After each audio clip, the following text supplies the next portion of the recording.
sinônimos, né? E do outro lado, eu gosto de dizer do outro lado exatamente, para deixar bem clara essa diferença existente, né?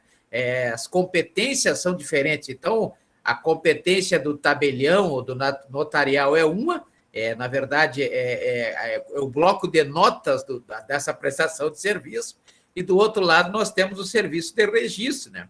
O registro que tem a finalidade aí de dar eficácia erga omnes, né? Eficácia erga omnes à maioria dos negócios jurídicos, né? Então, veja que poderá ocorrer até um caso de anulabilidade de algum negócio jurídico quando houver aí obrigatoriedade, por lei, logicamente, sempre observando o que prescreve o artigo 5º, inciso 2º da Constituição Federal. O que prescreve o artigo 5º, inciso 2º da Constituição Federal? Diz que ninguém é obrigado a fazer ou deixar de fazer alguma coisa, senão em virtude de lei. Então, tudo tem uma lei, né? E essa lei, na verdade, a lei que regulamenta essa prestação de serviço por delegação, embora seja extrajudicial, há necessidade, então, do concurso público, conforme prevê o artigo 37, inciso 2º da Constituição Federal, combinado aí com o artigo 236, parágrafo 3º da Constituição Federal. Então, é interessante que nós tenhamos aí, por exemplo, o domínio, o entendimento sobre o que prescreve a lei que regulamenta o artigo 236 da Constituição Federal, que é a Lei 8.935 de 94. Então, essa Lei 8.935 de 94, ela traz lá aqueles que compõem o serviço notarial ou o serviço de registro, e também as competências, né? A diferença, as distinções entre as competências, seja a competência do tabelião, que é o mesmo notarial, ou seja a competência do oficial de registro, que é o mesmo registrador. Então, nós temos aí dois sujeitos a analisarmos quanto à competência, quanto às atribuições sempre atribuídas por lei. Então, lá no artigo 6º da Lei 8.935 de 94, nós temos aí o tabelião ou notarial, né? E o artigo 7º nos traz exatamente o outro, que é o oficial de registro, ou seja, o registrador. O registrador. Mas, na verdade, quem é o tabelião, quem é o registrador? O que eles fazem lá na serventia, né? Que, como eu sempre digo, as pessoas costumam chamar ou chamá-los, né, de cartorários, ou seja, aqueles que trabalham em cartório. Então, o artigo 5º, ele traz lá que os titulares dos serviços, seja do serviço notarial ou de serviço de registro, nós temos aí os tabeliães e temos os registradores, né, os oficiais de registro. Então, temos os tabeliões de notas, tabeliães de nota, né, tabeliães de nota. Eu até sempre falo tabeliões exatamente para chamar atenção, que nem aquela questão do cidadão e cidadões, né? Não existe essa expressão cidadãos, aliás, cidadões não existe. A expressão correta são cidadãos brasileiros, né? E aqui nós temos os tabeliães, né? Tabeliães de nota, por exemplo, não é tabeliões, é tabeliães. Então, tabeliães de nota, né? Temos os tabeliães e oficiais de registro em contratos, também temos os tabeliães em protesto de títulos, lá da Lei 9.492, como já vimos na aula passada. Temos aí os oficiais, aí já temos, na verdade, os registradores, né?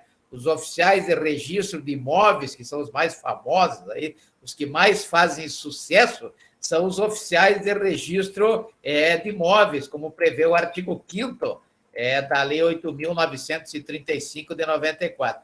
Temos vários outros oficiais de registro ou registradores, como registro de títulos, registro de documentos, documentos civis das pessoas jurídicas, como prevê lá no artigo 114 da Lei 8.935 de 94, artigo 114 da Lei 6.015 de 73. Lei 6.015 de 73 é a lei que trata exatamente dessas desses registros de pessoas naturais, como se vê lá no artigo 29, né? O artigo 29 da Lei 6.015, de 73, traz aí como é que se faz o registro de pessoas naturais. E lá no artigo 114 da mesma lei, a Lei 6.015 de 73, traz o registro civil de pessoas jurídicas, né? Aquelas pessoas jurídicas, logicamente,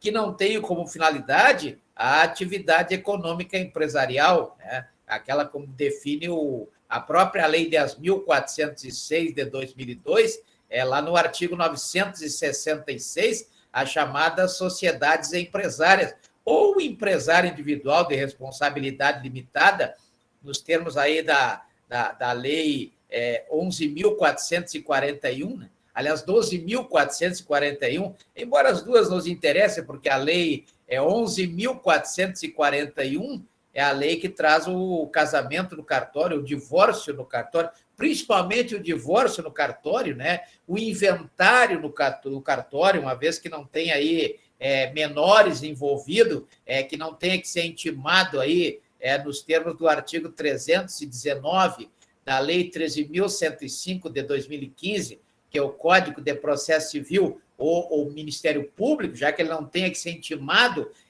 porque, na verdade, quando tem um menor na ação, aí esse interesse passa a ser indisponível, né? Individual e indisponível. Quando há interesse individual e indisponível, aí o interesse passa a ser indisponível, e aí tem que chamar o Ministério Público, dentro daquela competência que prevê o artigo 127 da Constituição Federal. Então, lá no artigo 127 da Constituição Federal, diz que o Ministério Público, ele, na verdade, ele existe para tutelar os interesses coletivos, né? Sejam interesses difusos, interesses coletivos propriamente ditos, interesses individuais homogêneos, como prevê o artigo 81 da Lei 8.078 de 90, que é o Código de Defesa do Consumidor.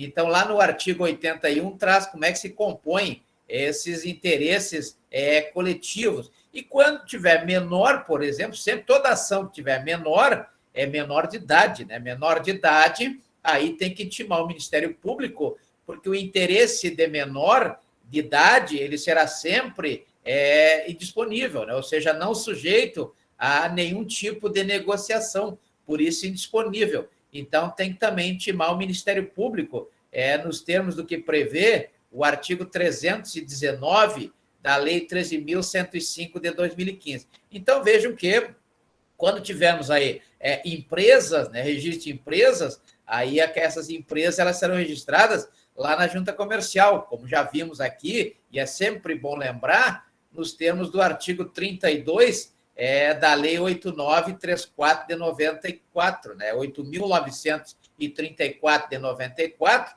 lá no artigo 32. Logicamente, sem esquecer, né, a cooperativa. A pergunta que geralmente cai na prova é a questão da cooperativa, né? A cooperativa é uma sociedade simples e ela deveria ser registrada no Registro Civil de Pessoas Jurídicas, nos termos do artigo 114 da Lei 6.015 de 73. Porém, a cooperativa é enxerida, como se diz, né? É enxerida, mesmo não sendo uma sociedade empresária, ela é registrada lá na Junta Comercial. Basta ver o artigo 32 da Lei 8.934 de 94. Né? Então, veja que a cooperativa, conforme define o artigo 1094 da Lei 10.406 de 2002, e aí temos a cooperativa normal, como se chama, da Lei 5.764, a cooperativa de prestação de serviço da Lei 12.690, ambos os tipos são tipos que não visam a prestação de serviço, não visam aí a atividade econômica, ou seja, elas não são criadas para que alguém tenha lucro, né? Para que exista o lucro. Existe a sobra, mas sobra não é lucro, né? Então, ela não é uma sociedade a empresária. Não sendo empresária, ela teria, como todas as outras sociedades simples, ela deveria ser registrada lá na Lei 6.015 de 73, do artigo 114, né? O artigo 114. Já, como ela é uma enxerida, como eu já disse, ela é registrada lá no artigo 32 da Lei 8.934 de 94.